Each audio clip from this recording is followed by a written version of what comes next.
আসসালামু আলাইকুম। আমি আফসানা জুথি ঢাকা থেকে বলছি। চলে এসেছি আরও একটি নতুন ভিডিও নিয়ে। আজকাল প্রায় প্রতিদিনই বৃষ্টি হচ্ছে কম বেশি, যে কারণে শুটকিগুলো চুলার পাশে আমি শুকাতে দিয়েছি। আর এরই মাঝে রান্না শুরু করব, তাই জন্যে রসুন, পেঁয়াজ এগুলো নামিয়ে রেখেছি। আমার শ্বশুরের জন্য চাও বানিয়ে ফেললাম। ডিম ভুনা করব, তাই জন্য ডিমগুলো হালকা ভেজে রেখেছি। এখন পেঁয়াজ কুচি খুব ভালোভাবে লাল করে ভেজে হলুদ মরিচ লবণ দিয়ে খুব ভালোভাবে কষিয়ে নিয়েছি। তারপর ডিমগুলো দিয়ে কাঁচামরিচ দিয়ে নামিয়ে ফেলবো। এভাবে আমি ডিম ভুনা করে থাকি, খেতে খুবই মজা হয়। এখানে মুরগি আনা হয়েছে, মুরগিটাকে কেটে খুব ভালোভাবে ধুয়ে পরিষ্কার করে নিয়েছি। মুরগিটা ভাজা কমপ্লিট করে এখন আমি চলে এসেছি চুলায়। মুরগিটা খুব ভালোভাবে কষিয়ে তারপর রান্না করব, যে কারণে পেঁয়াজের মধ্যে মুরগির যত মশলা আছে সব কিছু দিয়ে ভালোভাবে কষিয়ে রান্না করে নিব। আজকে যা যা রান্না করেছি তা আপনাদের সাথে একটু শেয়ার করে নিলাম। আজকে হচ্ছে চিচিঙ্গা দিয়ে শুটকি আর সিমের বিচি রান্না। এটা হচ্ছে ভাজা সিমের বিচি। এখানে আছে ছোট মাছ ভুনা, এখানে বেগুন দিয়ে রুই মাছের তরকারি, আর করা হয়েছে ডাল, আর এখানে আছে মুরগি রান্না। সকালে ভর্তা বানিয়েছিলাম, আমার হাজব্যান্ড ভর্তা দিয়ে রুটি খেয়েছে। তারপর এতটুকু আছে, আর আলু ভাজি করেছিলাম, আলু ভাজিও রয়ে গিয়েছে। রান্নাবান্না কমপ্লিট করে বাচ্চাদের খাওয়া দাওয়া গোসল সব কমপ্লিট করিয়ে আমি চলে যাচ্ছি প্রাইভেট পড়াতে। লিফটের সামনে এসে দেখি অটোমেটিক্যালি লিফট ওপেন আছে। তাড়াহুড়ো করে লিফটে উঠতে যাবেন না, এতে যে কোনো সময় একটা দুর্ঘটনা ঘটে যেতে পারে। প্রাইভেট পড়ানো শেষ করে বাইরে এসে দেখি প্রচণ্ড বৃষ্টি হচ্ছে। ছাতা নিয়ে আসি নাই, স্টুডেন্টের প্যারেন্টসরা ছাতা দেওয়ার জন্য খুবই রিকোয়েস্ট করছিল। স্টুডেন্টের বাসা থেকে আমার বাসাটা বেশি একটা দূরে না, যে কারণে ছাতাটা নিলাম না। বিল্ডিংগুলোর নিচ দিয়েই আমি আমার বাসায় পৌঁছে যেতে পারবো। আর এছাড়াও একটু বৃষ্টিতে ভিজতেও ইচ্ছে করতেছে। ভাবির জন্য খুবই খারাপ লাগতেছে। সরি ভাবি, অ্যাকচুয়ালি বৃষ্টিতে ভিজাই আমার উদ্দেশ্য ছিল। এর মাঝে হঠাৎ খুব জোরে বজ্রপাতের শব্দ। আমি ঘরে থাকলেও বজ্রপাতের শব্দ খুবই ভয় পাই। আর বাহিরে যেহেতু একা আছি, সেহেতু আর দেরি না করে খুব দ্রুতই আমি তাড়াহুড়ো করে বাসায় চলে আসলাম। সন্ধ্যায় চলে এসেছি রান্নাঘরে। নুডলস রান্না করব সবার জন্য। নুডলসটাকে সিদ্ধ করে আমি পানি ঝরিয়ে নিয়েছি, আর মশলাগুলো কেটে রেডি করে রেখেছি। নুডলস সবাই যেভাবে রান্না করে আমিও সেভাবেই করছি। পেঁয়াজ, মরিচ, সয়া সস, টমেটো সস, ডিম দিয়ে দিয়েছি। এরপর নুডলসটাকে সিম্পলভাবে রান্না করে নিলাম। বাসায় আমার ফুপু শাশুড়ি ও ছোট ননদও আছে।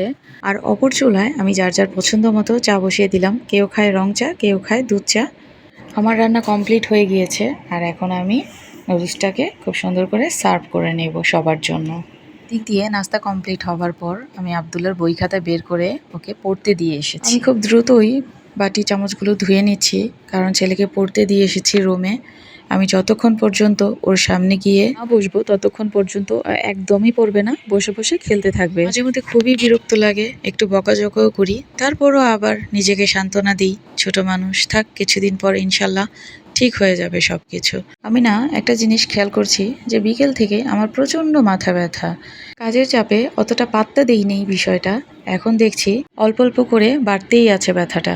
হঠাৎই মনে পড়লো দুপুরে পড়াতে গিয়ে তো বৃষ্টিতে ভিজেছিলাম, একটু হলেও মাথায় বৃষ্টির পানি পড়েছে, যে কারণে হয়তো মাথা ব্যথাটা করছে। কোনো ব্যাপার না, মাথা থাকলে তো মাথা ব্যথা করবেই। সংসার জীবনের অভিজ্ঞতা থেকে বলতে পারি, মাথা ব্যথা করুক আর যাই হোক, নিজের টেক কেয়ার নিজেকেই করতে হয়, অন্য কেউ করবে না। অজয় কাজ শেষ করে এখন আমি 1 কাপ চা বানিয়ে নিলাম। এটাকে কাপ বলা যায় না, এটাকে মগ বা গ্লাস বলতে পারেন। এটা আমার এখন খুবই প্রয়োজন ছিল। আজকে আমার হাজব্যান্ড অফিসের কাজে সাভার আশুলিয়া ফ্যাক্টরিতে গিয়েছিলেন। সেখান থেকে তিনি এই কাঁঠালটা নিয়ে এসেছেন, এনে আমাকে বলছেন গাছ পাকা কাঁঠাল। কাঁঠালটা অনেক দূর থেকে কষ্ট করে নিয়ে এসেছে, জানি না খেতে কেমন হবে। খুবই এক্সাইটেড লাগতেছে, এত দূর থেকে, সেই আশুলিয়া সাভার থেকে ফ্যাক্টরির সামনে থেকে নিয়ে আসছে এত শখ করে।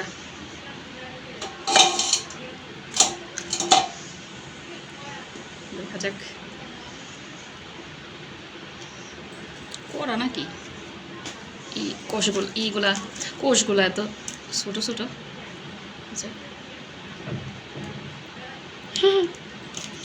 হাসো কেন? কি পিচি পিচি ছোট ছোট? হ্যাঁ বাবু।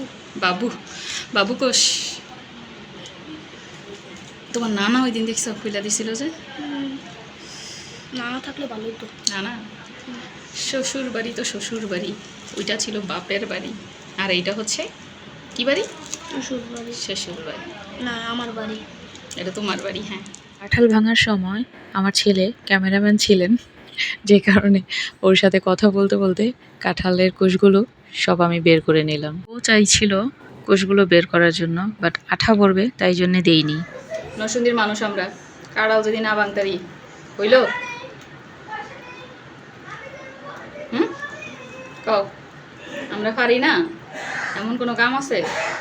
সব পারি ইনশাল্লাহ, আল্লাহর রহমতে সবই পারি। তুলার বাবার সাথে কথা বলতে বলতে আজকে আমি এখানেই বিদায় নিব।